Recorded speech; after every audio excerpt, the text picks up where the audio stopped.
Por favor, abra su Biblia en Santiago, capítulo 5. Leamos desde el verso 10. Hermanos míos, tomad como ejemplo de aflicción y de paciencia a los profetas que hablaron en nombre del Señor. He aquí tenemos por bienaventurados a los que sufren. Habéis oído de la paciencia de Job, y habéis visto el fin del Señor, que el Señor es muy misericordioso y compasivo. ¿Está alguno entre vosotros afligido? Haga oración. ¿Está alguno alegre? Cante alabanza. ¿Está alguno enfermo entre vosotros? Llame a los ancianos de la iglesia y oren por él, ungiéndole con aceite en el nombre del Señor. Y la oración de fe salvará al enfermo, y el Señor lo levantará. Y si hubiere cometido pecados, le serán perdonados. ¿Sabe que los hijos de Dios también se enferman? Y sin embargo alaban a Dios. ¿Por qué? Porque hay esperanza en Jesús. Él es la respuesta para cada necesidad del hombre. La Biblia dice en Filipenses 4:19, mi Dios pues suplirá todo lo que os falta conforme a sus riquezas en gloria en Cristo Jesús. Y esto se refiere tanto a necesidades espirituales, necesidades materiales y necesidades corporales. Esto de la salud es un asunto muy complicado, pero a pesar de eso podemos decir con gran gozo y certeza que en Jesús tenemos la victoria. Por lo tanto, no hay necesidad de que un creyente nazca llorando, viva quejándose y muera desilusionado. El cristiano debe ser una persona victoriosa, pero con todo y eso, los cristianos también sufrimos aflicciones. Note lo que dice Santiago 5:10. Hermanos míos, tomad como ejemplo de aflicción y paciencia a los profetas que hablaron en nombre del Señor. Es evidente que los profetas sufrieron aflicciones. Verso 11. He aquí tenemos por bienaventurados a los que sufren. Habéis oído de la paciencia de Job.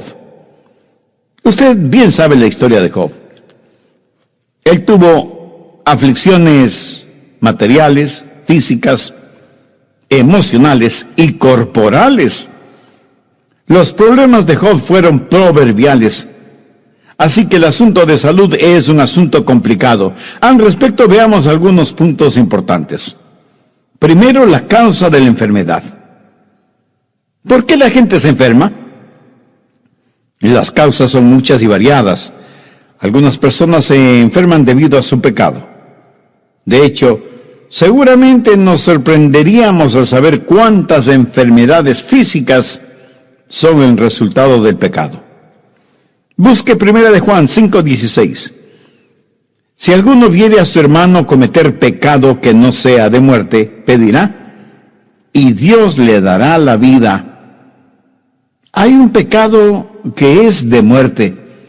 Ahora, sin adentrarnos en todas las ramificaciones teológicas de este versículo, sencillamente quiero que note que algunas personas mueren debido a su pecado. Y Juan aquí no está hablando de muerte espiritual, sino de muerte física. Busque 1 Corintios 11:30. Por lo cual hay muchos enfermos y debilitados entre vosotros, y muchos duermen. Cuando Pablo dice duermen, pues no se refiere a la acción de dormir, sino al hecho de estar muerto. ¿Pero qué quiso decir con eso? Que debido a sus pecados se enfermaron. En otras palabras, muy frecuentemente, nuestra enfermedad es el resultado directo de nuestro pecado. Dios ni siquiera tiene que juzgarnos porque nuestro propio pecado nos juzga. Por ejemplo, los alcohólicos se intoxican con lo que beben. ¿Sabe usted lo que es un tóxico? Pues es un veneno. Y si una persona está intoxicada, quiere decir que se ha envenenado ella misma. Esa es la razón por la que muchas personas, cuando se intoxican con licores, vomitan. Tal pareciera que sus estómagos tienen más sentido común que sus cabezas. Sus estómagos reaccionan frente al veneno y tratan de rechazarlo, y sin embargo el alcohólico sigue bebiendo. ¡Qué necedad!, ¿no le parece? Un borracho se envenena a sí mismo y afecta negativamente a todo su cuerpo. Se le enrojecen los ojos, tiene mal aliento, pierde el sentido de equilibrio y dirección, puede dormir su borrachera sobre basura y no darse cuenta de ello. Personalmente yo no me explico cómo nadie puede defender ese vicio y decir que mientras se beba responsablemente, todo está bien. En la actualidad se dice que el alcoholismo es una enfermedad. No es extraño que mientras se está buscando la causa de muchas enfermedades para combatirlas y erradicarlas, en cambio se hace una impresionante propaganda para que la gente beba más.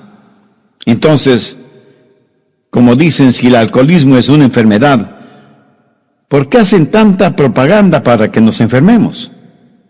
En otras palabras, sabemos la causa de esa enfermedad y se sigue haciendo propaganda, no para erradicar la causa, sino para comercializarla. Somos personas realmente extrañas, sin necesidad de ser extraterrestres.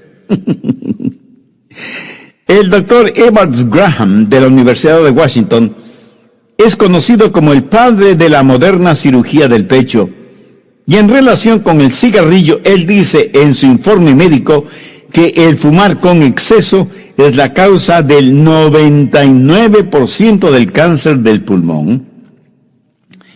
Y el doctor Linus Pauling, premio Nobel de Química, asegura que si una persona de 20 años de edad, si fuma una cajetilla de cigarrillos diariamente, está acortando su promedio de vida en 8 años. Aterradora consecuencia de la enfermedad de fumar. Ahora, quienes hicieron estas declaraciones no son ni pastores, ni predicadores, ni sacerdotes o líderes religiosos. Son científicos investigadores que hablan de los resultados de sus investigaciones. Hay otras personas que se enferman debido a la dieta que tienen y la practican hasta el fanatismo, sin ninguna supervisión médica o de algún reconocido nutricionista. Parece que cada persona tiene su propia dieta y trata de hacer que los demás la acepten. En términos generales, no comemos comidas sanas. La actual es una generación que sabe más de comidas rápidas que no benefician, que de comidas nutritivas que son buenas para nuestros cuerpos. Y algunos de ustedes estarán pensando, bueno, lo que está diciendo no tiene que ver conmigo, porque yo no bebo, no fumo, no como comida basura y no vivo una vida sexual desordenada. Pues mi amigo, le felicito. Pero, ¿qué de las preocupaciones? ¿No sabe que la preocupación hará en usted físicamente lo mismo que la arena hace en una maquinaria? En la actualidad hay muchas formas de distracciones, con bebidas incluidas, que le harán daño físicamente, lo mismo que las preocupaciones. No digo que siempre, pero muchas veces nuestra enfermedad no es más que el resultado directo de nuestro pecado. ¿Sabía que otras veces la enfermedad puede ser causada por Satanás? Vamos al libro de Job, capítulo 2, verso 7. Entonces salió Satanás de la presencia de Jehová e hirió a Job con una sarna maligna. ¿Quién atacó a Job con esa enfermedad? Satanás. Y en el Nuevo Testamento, en el libro de los Hechos, capítulo 10 y verso 38, leemos que Jesús anduvo haciendo bienes y sanando a todos los oprimidos por el diablo. Satanás hirió con una sarna a Job y tuvo muchos hombres y mujeres bajo su opresión física. La opresión satánica se tradujo en enfermedades físicas. Así que algunos están enfermos debido a su pecado y otros están enfermos debido a Satanás. Ahora escúcheme atentamente. Algunos están enfermos porque Dios permite esa enfermedad con un propósito especial. No es que Satanás lo hace, o sea el resultado de algún pecado en particular. En la Biblia muchos de los santos de Dios padecieron enfermedades, y el ejemplo clásico es el del apóstol Pablo. Busque 2 de Corintios 12, verso 7, en donde Pablo declara: y para que la grandeza de las revelaciones no me exaltase desmedidamente, me fue dado un aguijón en mi carne, un mensajero de Satanás para que me abofetee, para que no me enaltezca sobremanera, respecto a lo cual 3 veces he rogado al Señor que lo quite de mí, y me ha dicho: bástate mi gracia, porque mi poder se perfecciona en la debilidad. Por tanto, de buena gana me gloriaré más en mis debilidades, para que repose sobre mí el poder de Cristo. Muchos estudiosos de las Escrituras creen que el aguijón en la carne que menciona Pablo seguramente era una enfermedad en los ojos, porque el apóstol, escribiendo a los Gálatas, les dijo: porque os doy testimonio de que si hubieseis podido, os hubierais sacado a vuestros propios ojos para dármelos. ¿Por qué Pablo no fue sanado de su enfermedad? ¿Es que acaso su fe era débil? No lo creo. A lo mejor Pablo estaba fuera de la voluntad de Dios. De ninguna manera. Dios tenía un plan específico y sobresaliente para Pablo. Por un momento quiero que veamos 2 Timoteo 4:20. Aquí Pablo menciona a Trófimo, que estaba sumamente enfermo. Y el apóstol dice: Erasto se quedó en Corinto, y a Trófimo dejé en Mileto, enfermo. Pablo, el apóstol, tenía poder para realizar milagros de sanidad. ¿Piensa que Pablo dejó a Trófimo enfermo en Mileto porque no le importaba o porque la enfermedad de su compañero le era indiferente? De ninguna manera. Sencillamente la voluntad de Dios no era el sanar a Trófimo. Por eso Pablo lo dejó enfermo en Mileto. Veamos ahora 1 Timoteo 5:23. Este es un consejo que Pablo le da a su hijo espiritual Timoteo. Y le dice: ya no bebas agua, sino que usa un poco de vino por causa de tu estómago y de tus frecuentes enfermedades. Timoteo era un hijo de Dios, un predicador del Evangelio y un gran siervo e hijo espiritual de Pablo. Sin embargo, Pablo no tuvo el poder para milagrosamente sanarle. Lo único que pudo hacer el apóstol fue recomendarle que ya no bebiera agua por obvias razones de contaminación y que más bien tomara un poco de vino. El agua en Israel y en la Tierra Santa, en general, tiene un alto contenido alcalínico, no muy recomendable para la buena digestión. Pablo no le está diciendo a Timoteo que se vuelva un borracho, sino que tome un poco de vino para sus enfermedades estomacales. En el Antiguo Testamento, veamos 2 de Reyes 13, verso 14. Estaba Eliseo enfermo de la enfermedad de que murió. ¿Cómo murió Eliseo, quien tuvo una doble porción del espíritu que moraba en Elías? Murió porque ya no tenía comunión con Dios, y por eso se enfermó. ¿Qué había hecho de malo? Al estudiar la Biblia descubrirá que Eliseo estaba en comunión con Dios y que aún estando en su lecho enfermo, hizo una de las más extraordinarias profecías bíblicas, y no hay ninguna indicación de que Eliseo estuvo enfermo debido a su pecado. Frecuentemente Dios tiene un propósito increíble cuando permite alguna enfermedad a sus santos. ¿Cuáles son esos propósitos de Dios en la vida de sus hijos por medio de la enfermedad?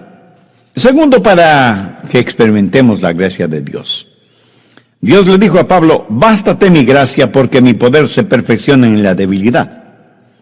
Tercero, el poder viene por medio del sufrimiento y la enfermedad. Pablo hizo un maravilloso descubrimiento, que por medio de la enfermedad podía conocer el poder de Dios, quien le dijo: mi poder se perfecciona en la debilidad. En otras palabras, Dios le dijo: Pablo, cuando estés lo suficientemente débil como para depender totalmente de mí, tendrás más poder del que nunca tuviste estando sano. Por eso es que Pablo dijo, por tanto, de buena gana me gloriaré, más bien en mis debilidades, para que repose sobre mí el poder de Cristo. Y la frase para que repose sobre mí el poder de Cristo es muy significativa. Quiere decir literalmente extender el tabernáculo de Dios. Dios ha extendido su poder sobre la vida de Pablo, y por eso el apóstol siente que cuando es débil, entonces es fuerte. Pablo, debido a su enfermedad física, aprendió a confiar, a depender de Jesucristo. Pablo nunca dijo, bueno, si no me puedo curar, entonces debo aguantar. No. Su actitud fue, si Dios no me quiere curar, entonces debo alabar. Amén. Por eso se glorió en su enfermedad. ¿Alguna vez usted le ha dado gracias a Dios por su enfermedad, así como le da gracias a Dios por su buena salud? Piénselo. Cuarto, la productividad a veces viene por medio de la enfermedad. Cuán grandemente ha sido bendecido el mundo por creyentes enfermos. Y aunque no sea difícil el comprenderlo, Dios puede usar nuestro sufrimiento para bendecir a otras personas. Veamos 2 Corintios 1:6. Pero si somos atribulados, es para vuestra consolación y salvación. ¿No es eso maravilloso? Pablo está diciendo, mi aflicción es su consolación, mi sufrimiento es su salvación. El resto del verso 6 dice, la cual se opera en el sufrir las mismas aflicciones que nosotros también padecemos. Recuerda que a Pablo Dios le dijo lo mucho que debía sufrir por amor de su nombre. La productividad a veces viene por medio de la enfermedad. Busque Juan 15, verso 2. Todo pámpano que en mí no lleva fruto lo quitaré, y todo aquel que lleva fruto lo limpiaré, para que lleve más fruto. Aquí la palabra limpiar significa podar. Cortar aquello que podía ser un estorbo en el crecimiento y desarrollo de los racimos. Y aunque es una operación dolorosa, es necesaria. ¿Necesita usted esa operación espiritual? No sabe por qué tiene la enfermedad que tiene. Pero aún mucho más importante que esto es, ¿cuál es su relación con Dios? ¿Quién es y qué representa Cristo en su vida?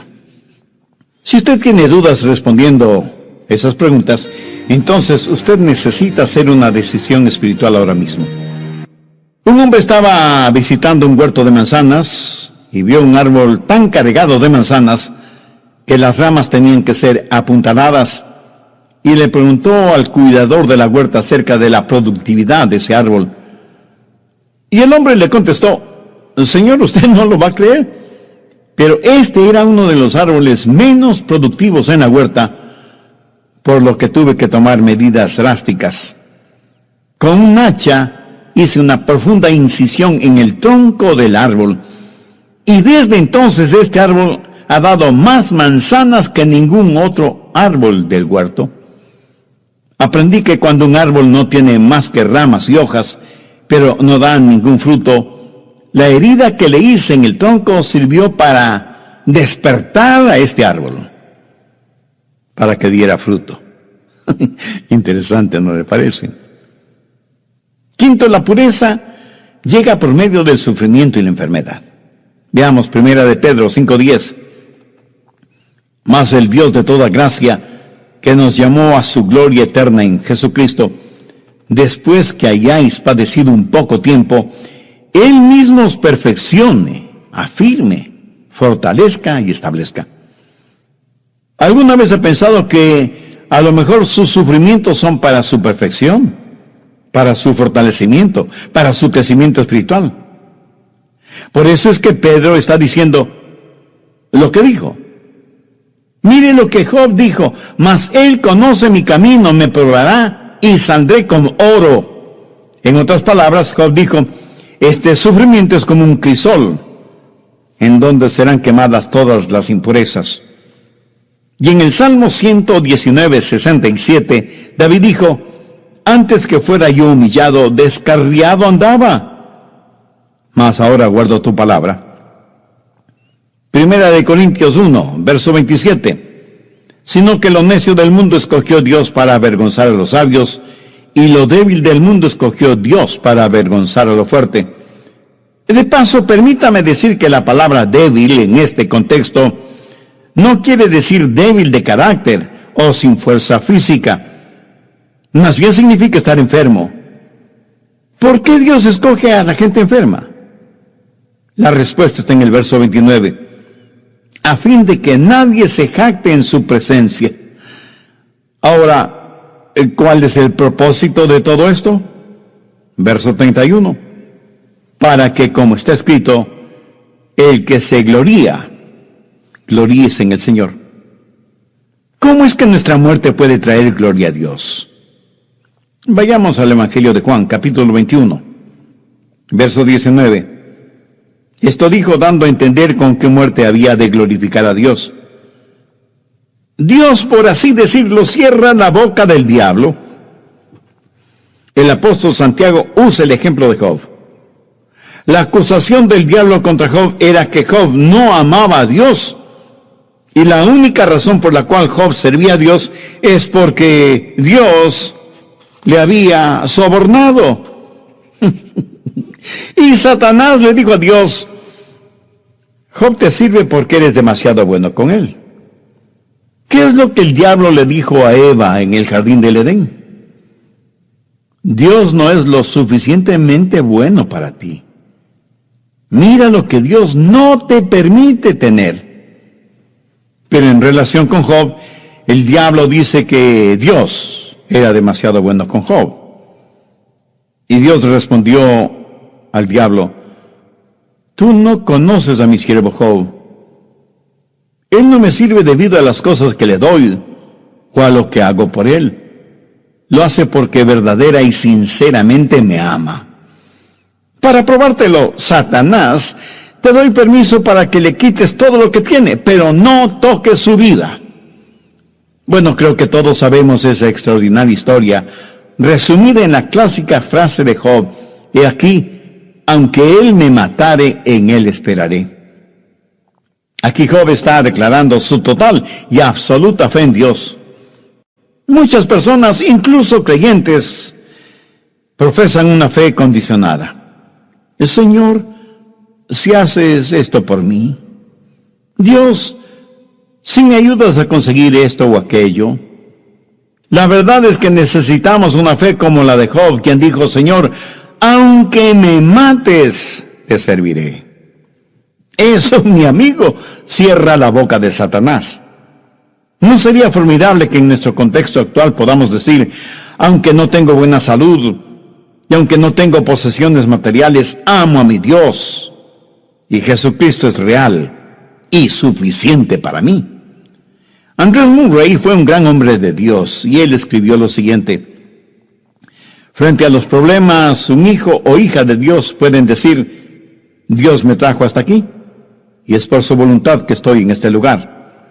Él me protegerá con su amor, y me dará la fortaleza para comportarme como su hijo. Él transformará las pruebas en bendiciones, enseñándome las cosas que Él quiere que aprenda. Y finalmente, en su tiempo, Él me sacará de los problemas, como y cuando Él lo quiera. Ahora quiero que veamos algunas de las causas de las enfermedades en los hijos de Dios. No porque hayan cometido algún pecado en particular, sino porque Dios tiene un propósito mucho más importante. Sexto, la cura para la enfermedad. Santiago 5, desde el verso 13. ¿Está alguno entre vosotros afligido? Haga oración. ¿Y está alguno alegre? Cante alabanza. ¿Está alguno enfermo entre vosotros? Llame a los ancianos de la iglesia y oren por él, ungiéndole con aceite en el nombre del Señor. Y la oración de fe salvará al enfermo, y el Señor lo levantará, y si hubiere cometido pecados, le serán perdonados. Aquí la palabra enfermo significa no tener ninguna fortaleza física, pero tampoco se refiere a un simple dolor de cabeza o a que le duele algún diente de la dentadura postiza. No, no se refiere a nada de eso. Aquí se habla de una verdadera enfermedad genuina, real, terrible. Entonces, ¿cuál es el procedimiento a seguir? Primero, llamar a los ancianos de la iglesia. Esto no necesariamente significa una persona llena de años, aunque esa es la etimología de la palabra, pero más bien se refiere a un líder en la iglesia. Anciano es una palabra usada intercambiablemente en la Biblia referente a un pastor o un obispo. Hay que llamar a los líderes espirituales en la iglesia, no simplemente a cualquier persona, no a pseudopastores o líderes o apóstoles o profetas, que no son más que lobos disfrazados de ovejas. Segundo, orar por el enfermo y ungirle con aceite. Así lo dice el verso 14. Oren por él ungiéndole con aceite en el nombre del Señor. Ahora, ¿qué significa ungir con aceite? Algunos estudiosos dicen que significa el uso de medicinas, que hace referencia al uso de medicamentos para curarse. De paso, permítame decir que Dios puede usar doctores para sanar a algún enfermo. No hay nada de malo en consultar con un doctor. Lo malo es depositar la fe en ese doctor en vez de tener fe en Jesucristo.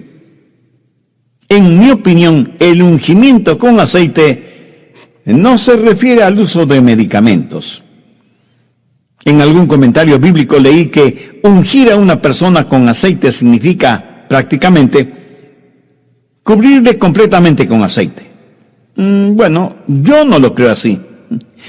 Eso equivaldría a tener un enfermo resbaloso. En la Biblia, el aceite fue usado como símbolo del Espíritu Santo, separando y santificando a alguna persona específicamente para la causa de Cristo. Permítame darle un ejemplo de lo que estoy diciendo.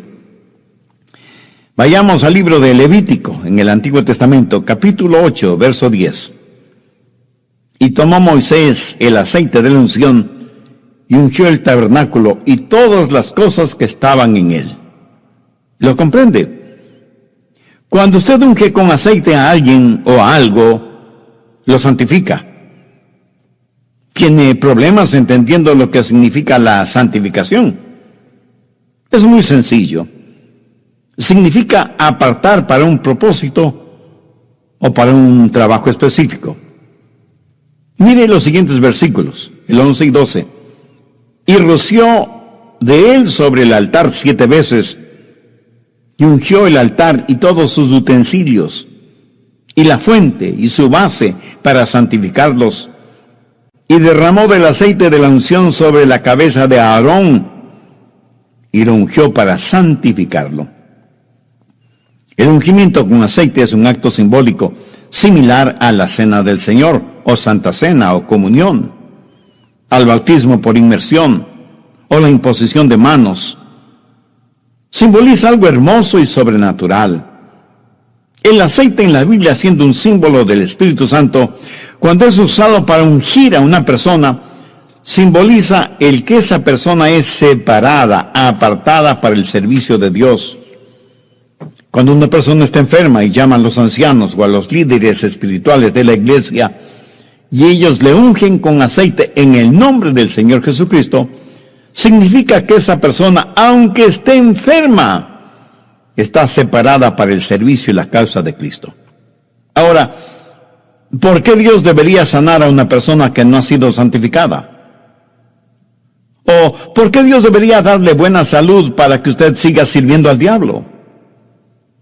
El ungimiento de una persona enferma es la declaración tácita de que esa persona está total y completamente entregada en cuerpo y alma al control del Espíritu Santo. Conozco a cientos de personas que han testificado y traído muchas almas al conocimiento de Cristo como Salvador personal, estando enfermas y en cama.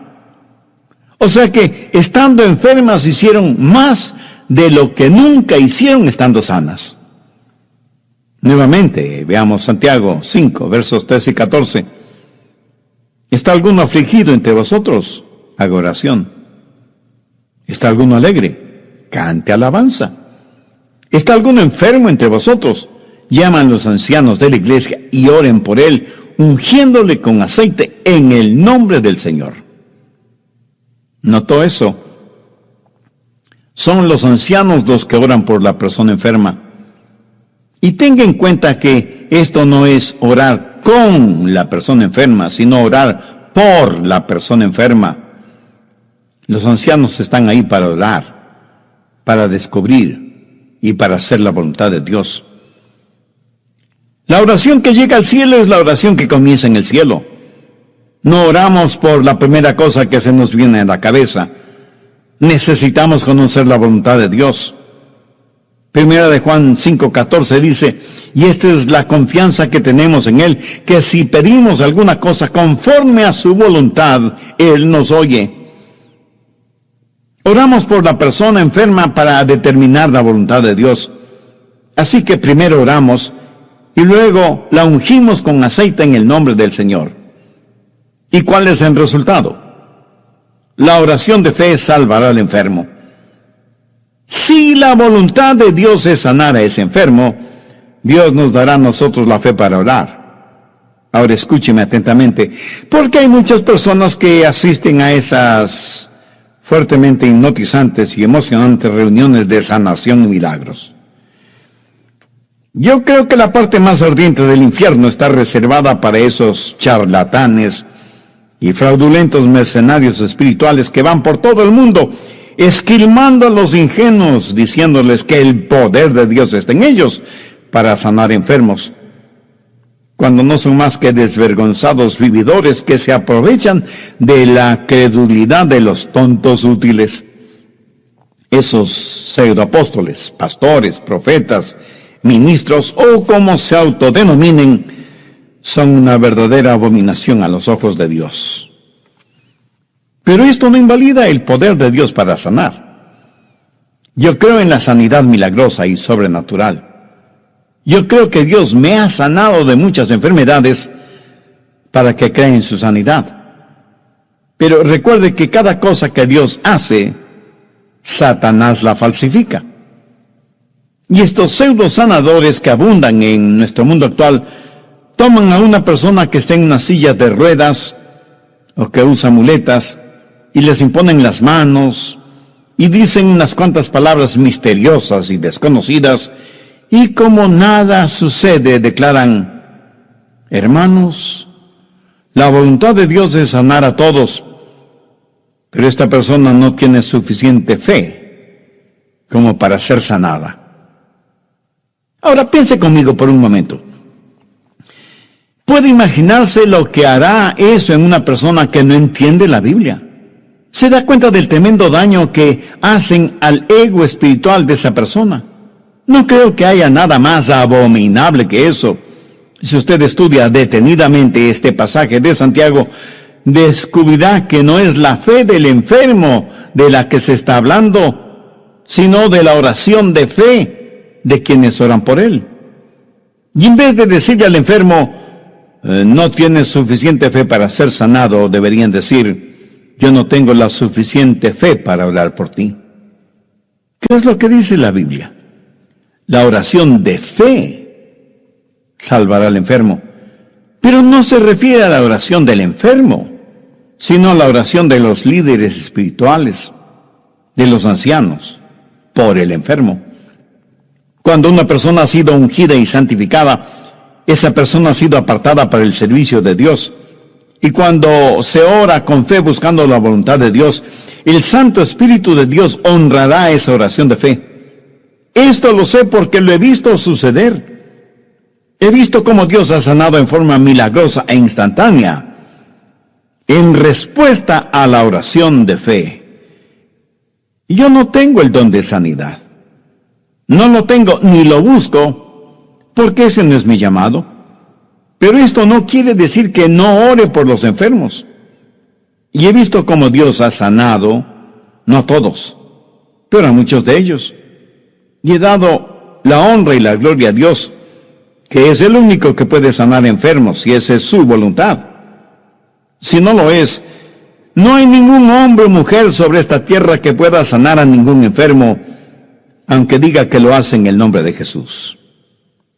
Al respecto, busque Mateo 7, versos 22 y 23. Muchos me dirán en aquel día, Señor, Señor, ¿no profetizamos en tu nombre? Y en tu nombre echamos fuera demonios, y en tu nombre hicimos muchos milagros. Y entonces les declararé, nunca os conocí. Apartaos de mí, hacedores de maldad. Si como resultado de haber escuchado este mensaje usted siente la necesidad de hacer una decisión espiritual, le invito a repetir conmigo la siguiente sencilla oración. Querido Dios, gracias por lo racional y práctica que es tu palabra, y eso significa hacerme ver tal y cual soy, un pecador necesitado de tu gracia. Señor Jesús, no quiero seguir viviendo de emociones, sino de realidades.